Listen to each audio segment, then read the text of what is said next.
Rome and the rebuilding of the Roman Empire. Using terms like the Golden Age is important to note, because if Trump is going to call this the Golden Age for America, and we're going to hear Elon Musk talk about Rome and the Roman Empire and essentially being a Roman emperor, keep in mind Pax Romana. Why?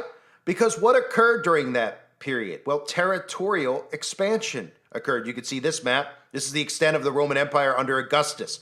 Yellow represents the extent of the Republic in 31 BC, while green represents gradually conquered territories under the reign of Augustus, and pink areas represent client states. Now, why is that important? Well, even before Donald Trump has taken office here, we've heard about conquering land, haven't we? He was even talking about it, calling Justin Trudeau Governor Trudeau while he was sitting in the Oval Office right after he was sworn in on, whatever he was sworn in on.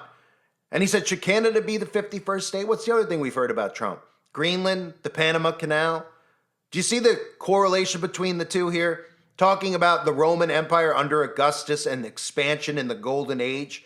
And isn't it Donald Trump who's talking about expanding the United States of America and conquering land? This is something we haven't heard in my lifetime. I don't recall ever hearing presidents talking about conquering Canada and conquering Greenland. And of course, telling you at the same time that you'll never have to vote again, that this thing will be so set up and fixed that you won't have to vote again. And remember, when it comes to Rome, don't forget the Club of Rome and how the North American Union and the 10 Kings and that plan is in place. This goes back to the Club of Rome. No coincidence that it's called the Club of Rome, and we're talking about the Roman Empire. And that has to do with, of course, the North American Union, which Donald Trump is going to implement. And you will not hear the conservative media. You will not hear Alex Jones. You won't hear any of them talk about it. In fact, they're all supporting it and think it's a great thing that we're going to get more, energy here and things are going to get cheaper there. And those are the talking points they want to stick in the minds of the conservatives, because they don't want them to know that this is a blueprint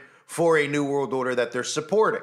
And of course, they're just going to keep reminding them of all the nightmare ideologies that were getting shoved down everyone's throats over the last 4 years to make them not pay attention to the fact that they're implementing a new world order now, because they'll think that no matter what Trump does, it's better than hearing of 5-year-olds getting castrated by their parents, or the government telling people what their kids' pronouns and all these other ridiculous things should actually be.